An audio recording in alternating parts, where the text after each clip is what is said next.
With its over 211 million people, Brazil is one of the most important players in the Americas. As such, it is not surprising that Brazil is also home to one of the largest Enactus hubs, with over 3,000 students coming from 100 different universities, and with all of them constantly working to solve social challenges in the diverse regions of the country. Going just by these numbers, it could be said that Brazil is one of the biggest motors of change in the South American region, if not the world. Not but a few months ago, you could find Joana Rudiger and her team in Enactus Brazil coordinating all of it, with their goal being to function as a support platform for the social entrepreneurs of the Enactus network in the country. Although she is no longer coordinating the efforts of Enactus Brazil, they are still working towards their goal, and Joana is still helping them and other social entrepreneurs in the region. In this interview, Joana shares with us a part of her journey that led her to become one of the most prominent figures in the sector supporting social entrepreneurs in Brazil. She also shares with us her experiences leading the Brazilian hub, like what have been the biggest challenges for the organization, alongside their achievements. How have they managed to maintain a diverse team that encompasses people from different backgrounds? And finally, she offers some advice to the new generation of social entrepreneurs on how to make a social change. So, welcome one and all to this episode of The Voices of the South. Welcome, Joana Rudiger, to The Voices of the South. It's a pleasure to have you here. This is not the first time that we talk. This is one of the many times that we talk. So thank you very much for feeling comfortable enough to come to an interview in The Voices of the South. As you already know, The Voices of the South is a podcast that focuses on social innovators, but also on the people that help them and the people that are specializing on different topics. And this is your case. You are the president, the leader of Enactus Brazil. Enactus, for those who don't know, is an international organization that focuses on promoting social innovation, promoting social entrepreneurship in young people, especially those who are attending universities where the program of Enactus is present. Brazil is one of the biggest ones in Latin America, in what we know as Latin America. And Joana has made a space in her busy schedule to talk with us. So thank you very much for that. And why don't you present yourself to everybody that is hearing us? Hi, Carlos. It's a big pleasure and honor to talk to you and to the audience here. Thank you so much for the invitation. And yeah, let's talk a little bit about myself. I'm today, as you said, leading Enactus Brazil. We are in Brazil 10 people in the organization, and we coordinate about 3,000 students per year in more than 100 universities spread around Brazil. So we consider us a network and a strong network in Brazil, educating university students to create impact around themselves. But yeah, about myself, actually, I started my professional life as a HR executive. So no, I didn't start it as an executive, but I started working for big companies in HR, and then during the years I became an HR executive. But I have been passionate about education for my whole life. Actually, I could experience during my own education how solid, pragmatic, and serious education can transform lives and economic scenarios. So I decided quite soon to invest in my own education. And later on, as a professional, I decided to contribute to economic growth of communities, of my country, and perhaps to the world through education. So in the past 10 years, after experiencing several different forms of impact through education. I can say I became a social entrepreneur who focused in engaging, supporting, and educating young adults, young university students to create impact themselves in society. That's and that's a lot. That's what you have been doing. Brazil, it's huge. It's a huge country with a lot of different cultures, with a lot of different people. I think that diversity-wise, not only ecologically, but also population-wise, Brazil is the most diverse of Latin America. And you have to deal with all of these challenges. I imagine that even though Brazil has official language as Portuguese, I imagine that there is communities where Portuguese not necessarily is the most spoken language, because you also have Dutch people or Dutch-esque languages, and obviously the regional populations languages that is coming on. So I imagine that your work is relatively complicated. And you before talked to me a little bit about how you started as an educator, and then you moved to Germany a little bit to become an academic on the educational side, like to become a little bit more on the academic side of things, and then you came back and transform all your ideas and transform all your not transform but move your ideas into corporations, more or less, Mhm. no? And then you discovered how to become or how to help social entrepreneurs, how to help social innovators. Do you care to talk a little bit more about that experience? Like, what was the inspiration? What was the moment where you click in and it's like, hey, uh, education, then becoming academic in Germany, and then going back to Brazil, and then being like, okay, I still like very much education. I still want to become an educator, but I'm going to go into the corporation side of things, and then I'm gonna become, and then I'm gonna help social innovators. What was the spark? Because it's a change. It's rather a change. Perhaps not that big of a change, but it is a Actually, change. when you are my age, you have the chance to look back and to see a path. But actually, when it's happening, um, you don't see the big picture. So in my case, the decision or the spark, as you said, to create impact through education started actually very, very early in my life with myself as an object, as the subject and the object of this impact. As a young and determined girl, I wanted to change my own life and the story of the young women in my family. I wanted to thrive, to be successful, to be independent. And I I knew, or I yeah, I had the feeling that education, good education, could help me with these dreams. And my curiosity about other countries, languages, and cultures, this took me ahead and abroad. And I had the privilege, as you said, to go to the university in a different educational system, in a different culture, in a different society as my own. That was the only one I knew. Even though Brazil is so diverse, as you said, and it is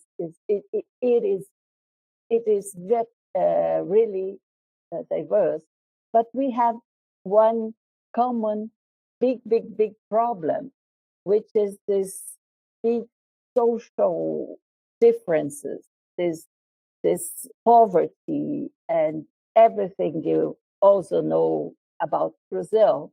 And when I graduated abroad in a developed and much more a better balanced society, I want to come back home and contribute to make things better for the people in my own country.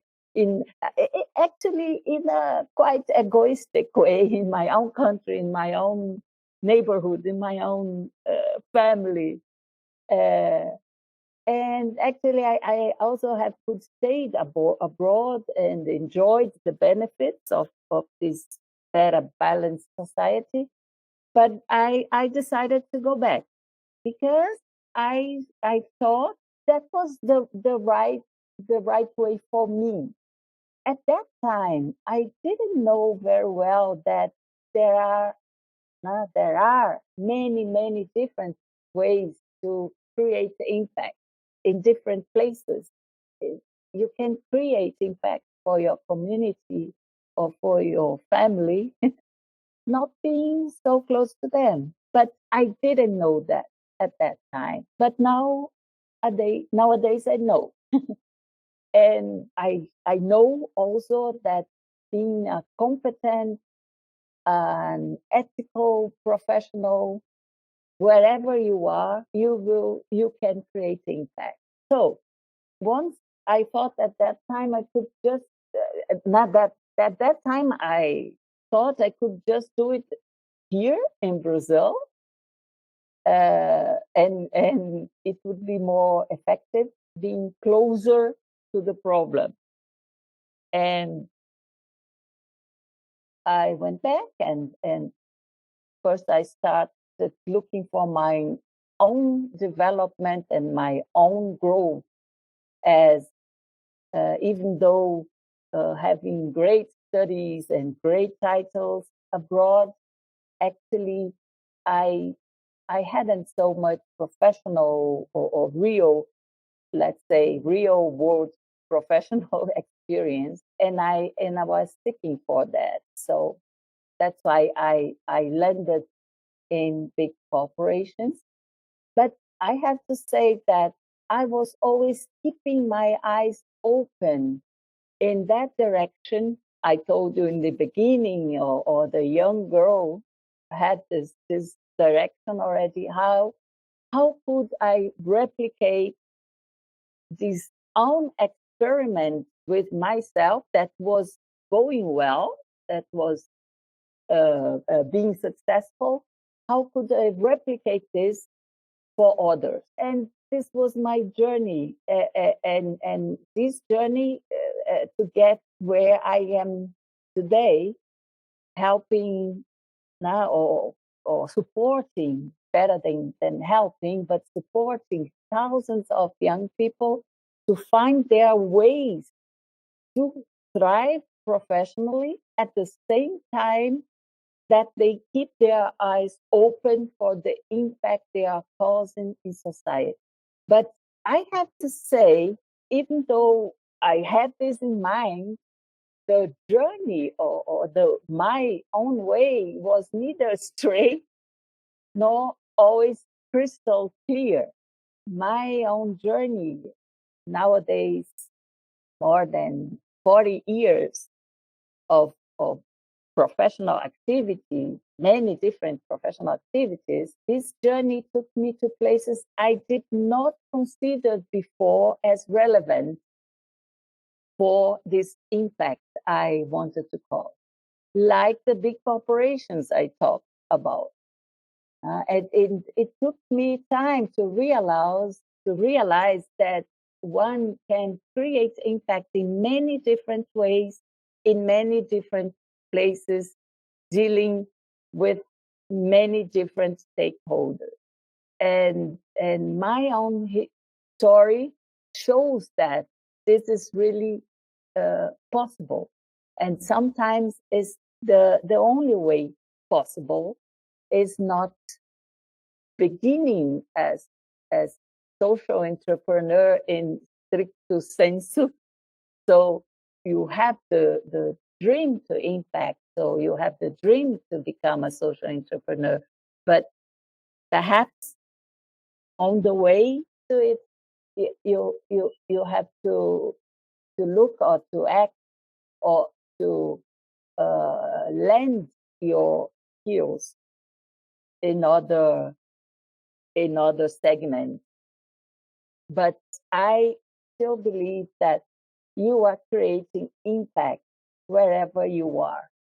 If you do it the right way, the ethical way, and keeping your eyes open for this dream you dreamed once. Yeah, uh, looking for the search of impact and sort of like chasing that change. It's a big motivation to stay on the sector of social entrepreneurship, social innovation, because especially the beginning is very hard.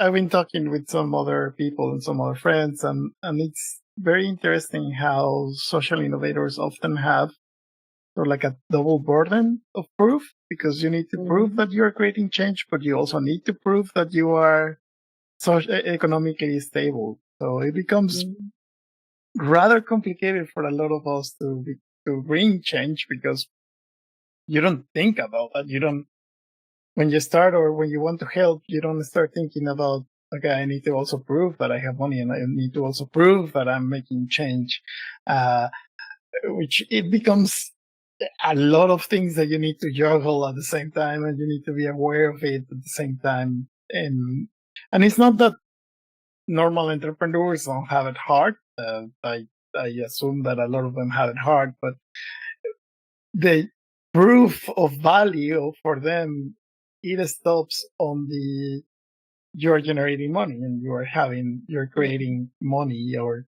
earning something, right? Meanwhile, for the social entrepreneurs, it can be not only the resourcefulness to stay afloat, but also the way that you're creating change, right? So it becomes a little bit complicated. It becomes a little bit um, hard to achieve. And that brings me to the next section of the interview. And it's, how has it been for you to promote and to explore the topic of social entrepreneurship and social innovation in Brazil? As we said, Brazil is a very different and very diverse country, languages, cultures. What the social reality in Brasilia and the social reality in Rio is completely different.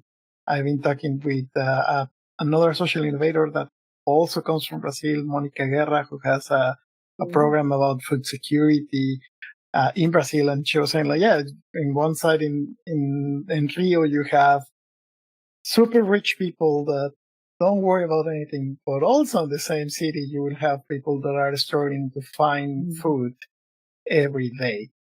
So how has it been for you to promote social innovation in Brazil, in the universities?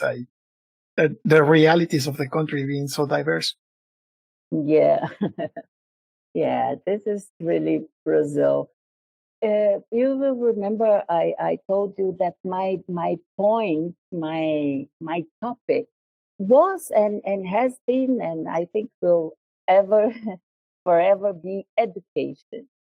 And even though Brazil has so big different problems depending on the region, depending on the if in the city or countryside, if it's the north or in the south, it's really very different. But one thing we all agree is that education is key to unlock the great potential.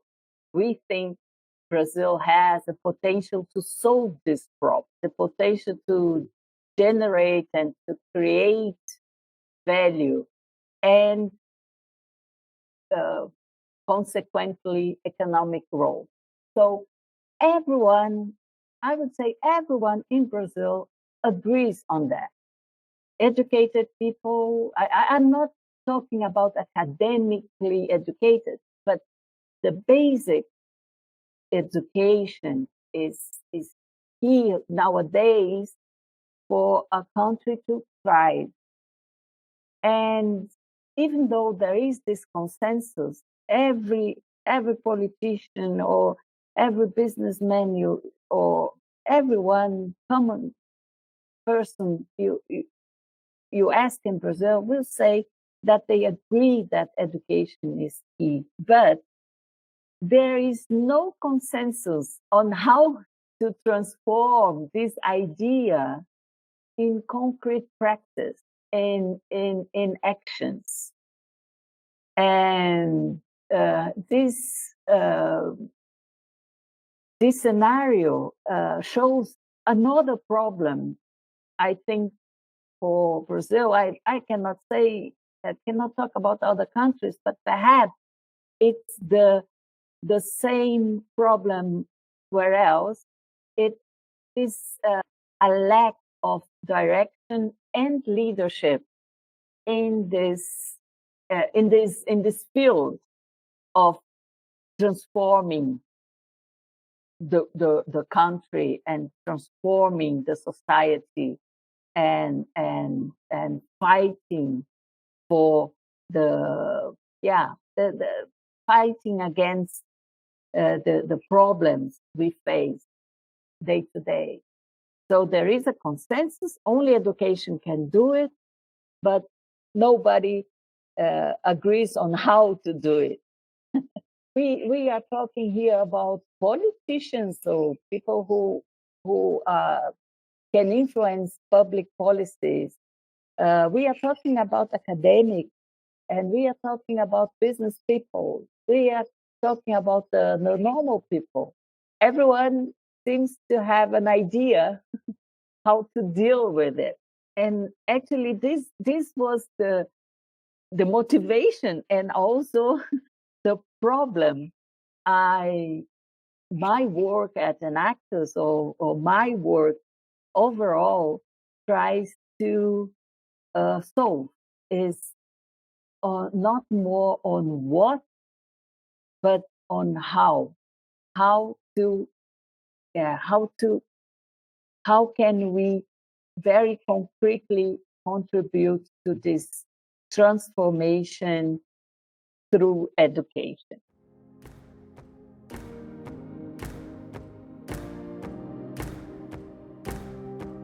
We hope you're enjoying this episode. As you probably know, the Voices of the South survives thanks to the support of the people around the project. And if you like our work, we ask you to consider supporting us. There are several ways to support the project. The best way you can support us is by subscribing to our Patreon, where you can support us with $1 a month and receive various benefits, such as our exclusive series, The Echoes of the South, where we feature the stories of social innovators from the Global South who are no longer with us, but whose work was fundamental in changing the world. If you can't support us on Patreon but still want to help, the best way to do this is by subscribing to the podcast, giving us a rating, leaving a comment, and most importantly, sharing the episode with someone else. Any of these actions help us reach more people and thus gain more support. Now, let's go back to the interview.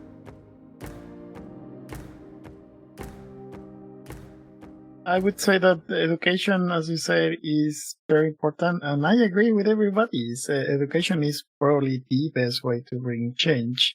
And I understand also how not everybody agrees on the how you can make education, because at the end of the day, education can be a very powerful tool, both for good, but also for not so good, depending on what you educate people on. People can come together to work with each other, or just become incredibly isolated and incredibly selfish, perhaps that's the proper word.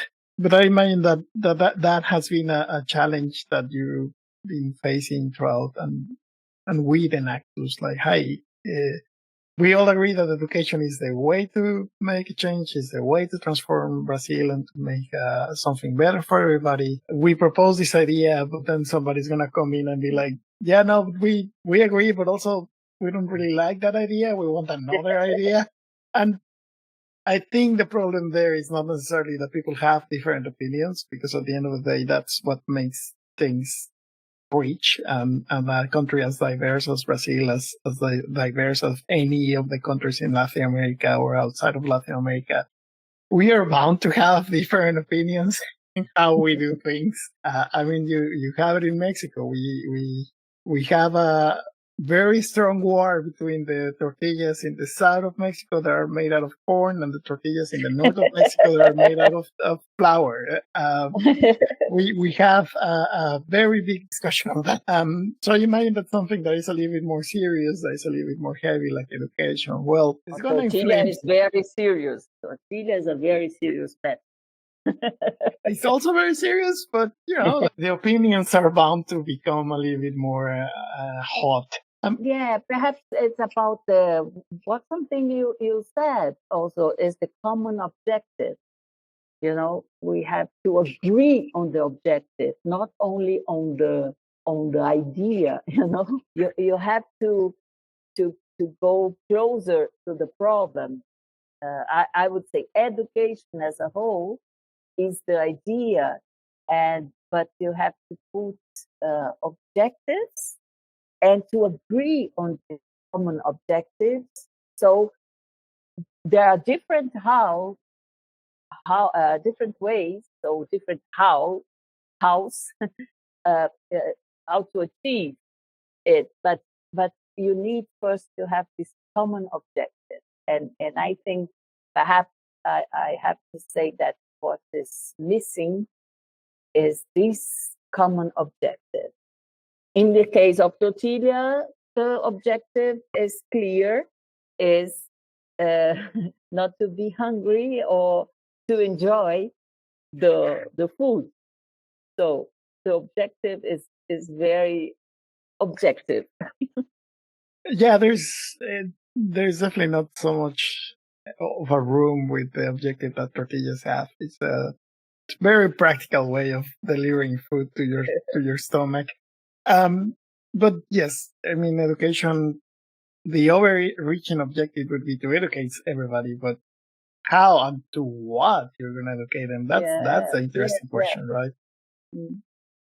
Which, well, being that we have already explored a little bit of you and your personal story, a little bit of the Enactus and the institution that is working with you, although I would like to, before we move to the next question, I would like to ask you a little bit about your team. Even though we have mentioned Enactus and you have told us that you have 10 people plus you or 9 people plus you working in Enactus, I don't know if you want to talk a little bit about the people that is around you and helps you in this debate on how to educate people. For sure. We are 10 plus myself. And interesting is that we hire former Enactus students. So I would say 70% of our staff is 75 is they are former Enactus students. So they know what we are talking about. They were impacted by Enactus methodology and philosophy, and they are also passionate about Enactus. So, and about impact actually. And they are mostly very young, so under 30, and they are spread all over Brazil. So we try to reflect this diversity that we spoke about before, also in our staff. So we have a very balanced team, gender balanced. So, and they come from different parts of Brazil. We have someone from the northeast.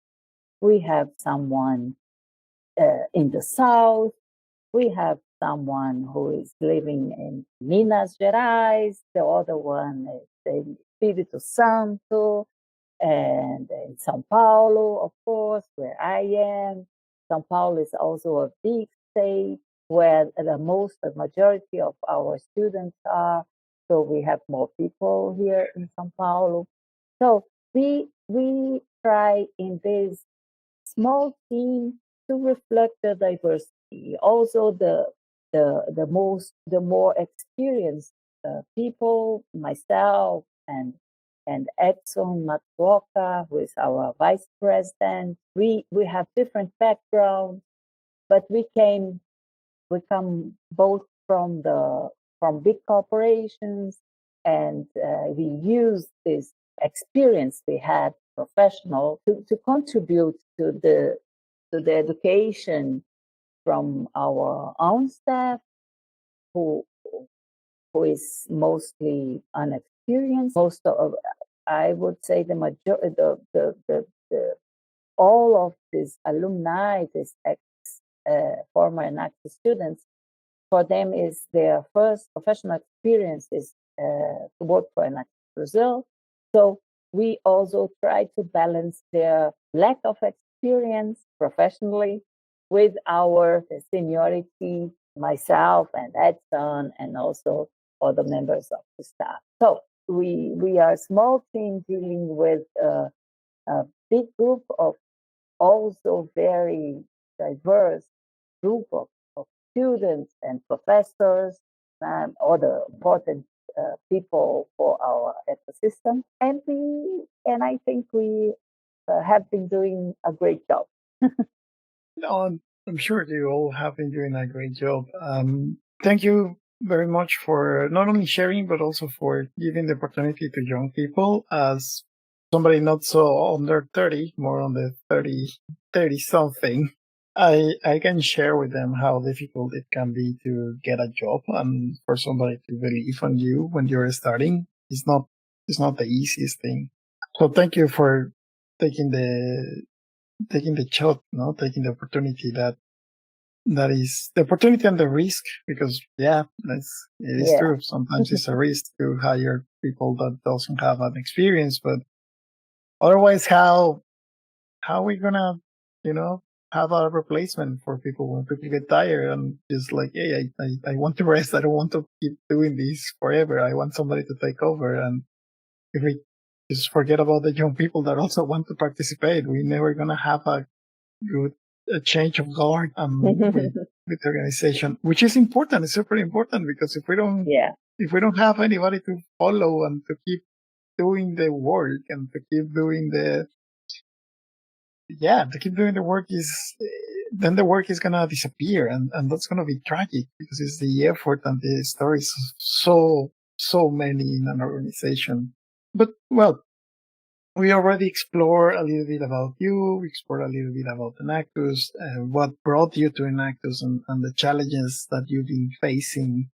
And I want to move then to the middle of the interview. And this middle of the interview is where I ask first the greatest success that you want to share with the audience, but also not necessarily the greatest failure, but something that you think you, or perhaps you and your team, could have done better.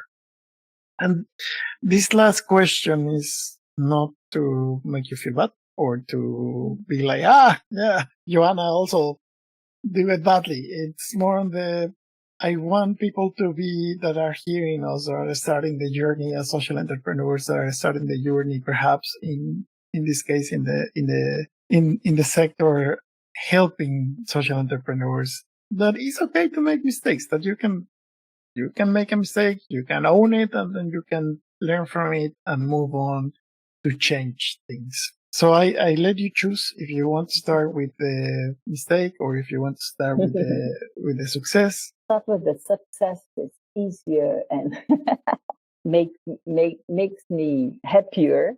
I think we share Enactus as a whole, share the feelings with the academic educational organization, even though we don't consider ourselves a school or a course or a training program. But what we share with professors or teachers is that our success is actually the success of our members, of our fellow.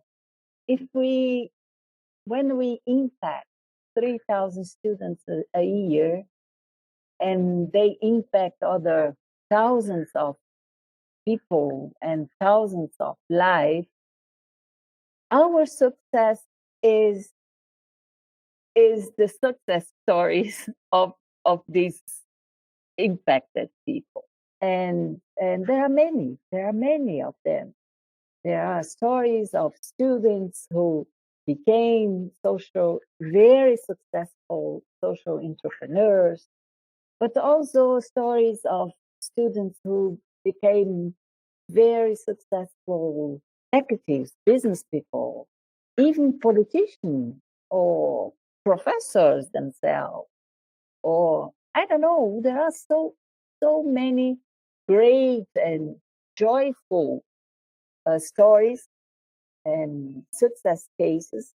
We have entrepreneurs who started their business as a Enactus project. This is amazing when we see these guys nowadays impacting really millions of people. Some of these business are still on that range, or some of these Enactus students become, like myself, leaders of social organizations, CEOs of social organizations. So this is the biggest reward we can get. And I would also say this is the the greatest success we can tell. And summarizing or having the big picture of it, the success itself is being around in Brazil for over 25 years, and in the world for this year, Enactus will have its 50th anniversary. So 50 years of impact, and educating university students to create their own impact. So I would say the greatest success is to be alive and to continue to do a work that was planned and thought so many years ago. And I would say to have survived, especially in the pandemic, it was also a good example of this success of surviving. On the other hand, challenges of failures, as you said, unfortunately, are also abundant too. Not, I have also many stories to tell what could have done better or different. Sometimes, I don't know, to be so strict, so more or less bureaucratic, as we don't want to be or never wanted to be. But yeah, we could not be flexible at that time. So it's really real problems, cases that we can tell. But one thing I also, in order to summarize what I can see in several of these failure cases, is something actually we would like to educate, or to educate our students to fight against, and to be more prepared for it. And I would say, in my case, especially in this time of my, I don't know, my management, let's say, is that I think we didn't risk enough. You talked you talked before about risking in hiring young people without experience, but this is a calculated risk because we know these people, they were not the students. We know their values. We knew them as students. So it's not a big risk. It's a calculated risk. But sometimes during my time at Enactus, I really think could risk. I could have risked more than I did. So if I would say a weakness or a failure, is that I I risk, or I'm not so I'm more risk averse than I think entrepreneur, and especially a social entrepreneur, should be. I don't have here, of course, an example of not having risk because I haven't, but I would say I wish I would have risked more than I did. First of all, thank you for sharing both the good things and the not so good things. Let's start with the last one first about risking and sharing. Boy, yeah, I guess that's a constant situation. No, like sometimes you wish that you have risk a little bit more. Sometimes you wish that you wouldn't have risk that much because you took a gamble and then you lost the gamble. And yeah, I mean, I don't know. I think it's kind of hard to judge because only you were the one in that situation. Only you were the one understanding the context and what was happening in that moment. I wouldn't be able to say like, yeah, you should have risk more, or no, maybe you shouldn't have risk at all. It was crazy. I don't know, but I understand Let where you're coming from. me explain a little bit better this challenge is that we are trying to be more risky. Perhaps when we talk in 5 years, I can tell you if it was successful. But I learned so this risk aversity was actually very useful during the pandemic, for example, because we were strong enough to resist and to continue to exist during the pandemic. Okay, but now I think we we learned, and we saw we have resisted. So now we are able to risk a little bit more, and risk is also a thing, um, to risk as an entrepreneur. You have to be confident that you are not alone. You have to build uh, a network that can help you if shit happens. And I think we are now stronger for for situations where the risk is bigger.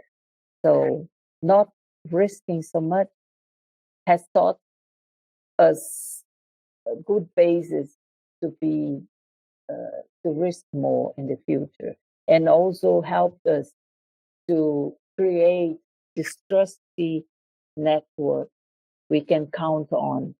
Because as a entrepreneur, as a social entrepreneur, you need this support or this network you can count on.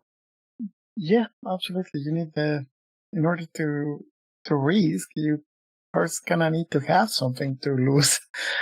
um, And what you said about having a network on social entrepreneurs, or for social entrepreneurs to be more comfortable risking, well, yeah, I mean, that would be amazing, isn't it? That would be the dream to be able to support them, because at the end of the day, what a lot of them want to do is to change a bad situation that a lot of people are feeling, and they are already putting themselves and their growth opportunities and their resources at risk, and then it becomes incredibly complicated for them to acquire more resources and to reach out to more things, because they are being, and as I was saying at the sort of more or less at the beginning of the interview, a lot of the times social entrepreneurs, they not only need to justify that they are making a change, they also need to justify that they are earning money.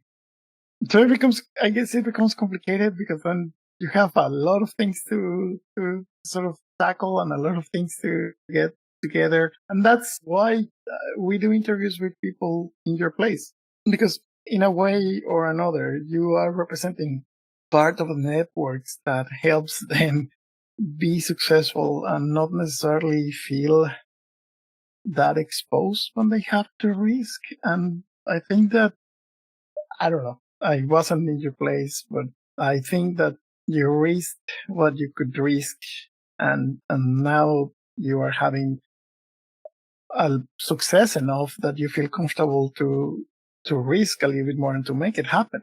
And that's always good.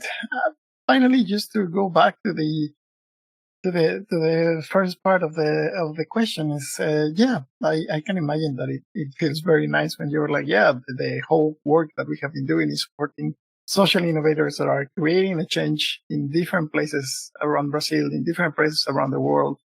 And this is something that brings, well, the risk that you take, this is the reward, right? Like, this is the change that you are supporting, indirectly perhaps, but nonetheless a change that is happening because you, and by connection Enactus, took a risk to make it happen. So thank you very much for sharing this information, sharing this story with us. It's been wonderful. We are reaching the last few parts of the interview. My last sort of serious question, so to say, would be, what would you recommend to the social entrepreneurs that are starting? What would be, as somebody who is on the sidelines, somebody who is talking with stakeholders, not necessarily in the field, but definitely supporting them, what would you recommend the social entrepreneurs that are starting? Yeah, I'm also I'm already so glad that they are starting, that they are trying. We all know how difficult it is. I'm so thankful for all of them who are seriously trying, and we need them. Huh? The world, we as a society, we need these people. So what I want to tell them is to keep on going. It's not always easy, and the way or the journey, the path is not always direct. It's not always sunny and clear, but try to stay on the way.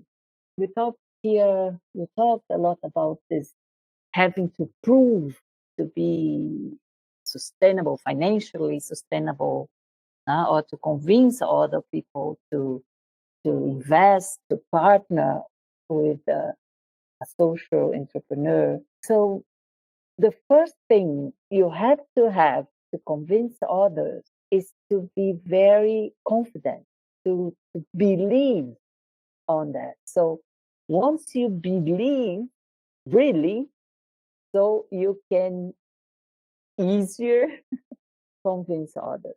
So I tell you, don't lose your faith when you face difficulties, or don't be less ambitious if someone are not giving you at that moment the support you need. I really see that the successful social entrepreneurs, they are sometimes very boring because they are so they believe so much on their mission, on their idea. So the first thing is, don't lose faith. Stay strong there. But it will happen some incident. It will be, we know it won't be easy all the time. And when this happens, I want to tell you that sometimes you have to, you don't go direct on your objective. Sometimes you have to take a detour or to make a stop. But that doesn't mean that you are giving up. You are just taking a detour. You are just making a stop to be stronger and to go ahead after that. And the third thing is to don't lose your faith, to be resilient, to go ahead even when you face difficulties, is don't be alone. Look for peers, build your network, look for organizations or places where you can find people working in the same direction you are. So you don't feel alone. If you don't feel alone, you will feel stronger as well.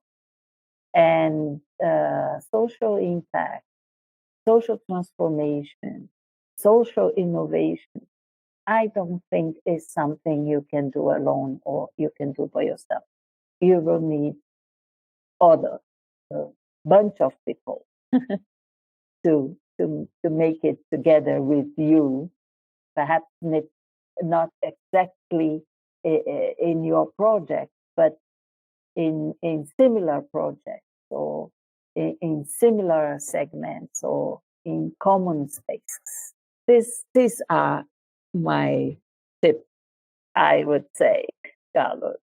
Good tips. I think that teamwork is important. I think that resilience and being a bit stubborn is being stubborn as a mole. It's something that you need to cultivate in the social leadership space. Up to a point, of course.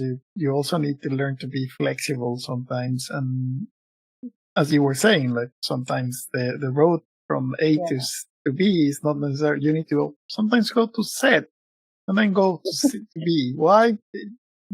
Reasons. The life wanted it to happen that way for whatever reason that happened. Thank you very much for the advice, for the recommendations. I think they are very good and very viable to everybody, not only the social entrepreneurs in Brazil. So thank you very much for that. We are moving then to the last two sections of the interview. The next one, I would like to ask you, where can people reach out to Enactus Brazil? I mean, you probably already have a lot of little voices and big voices and medium voices reaching out to you as the director of Enactus Brazil, but is somebody who doesn't have access to or wants to create their Enactus group in Brazil, how they can reach out to? Yes. So we are very in Brazil, social media is very strong. So it's not different for a social organization. So we are also very present at Instagram, at LinkedIn, as well as we also talk to professionals, business people. And so always when you look for Enactus Brazil with S, Brazil with S, so you will find us in Enactus Brazil. And myself, I'm also, and Enactus Brazil has also a site, a website, is www.enactus.org.br, like Brazil, BR. So www.enactus.org.br. And there you can find stories, success cases, where we already are, which universities have an Enactus team, how to apply to form an Enactus team, how to apply to our prizes and programs and activities. We do our annual event that we held this year. We will be in Belém do Pará, in the same city, in the same places as COP 30 will be held in July. This will be our national event. And personally, I'm also more active on LinkedIn. So if you look for Joana Rudiger. So you can find me, you can send me a message, and I'm quite available, and I answer normally messages on LinkedIn. I think this is the best channel to reach out to me. Awesome. Thank you very much. Well, you heard Joana. The LinkedIn page of both Joana and Enactus is open and available to reach out if you wish to.